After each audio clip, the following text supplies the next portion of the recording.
I'm Max Dalton, and in this video, I'll show you how to turn on the private relay feature on your Apple MacBook. Step 1.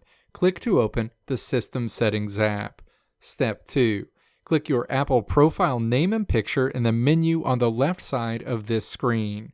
Your Apple account information is shown on the right side of the screen. Step 3. Click iCloud in this menu. Step 4. Navigate to the iCloud Features section and then click Private Relay. The Private Relay window opens. Step 5. Click to toggle on Private Relay and then click Done.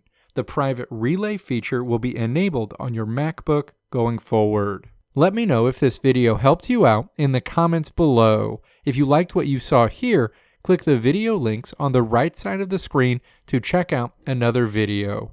Or click the logo on the left side of the screen to check out my tutorial website at www.maxdalton.how.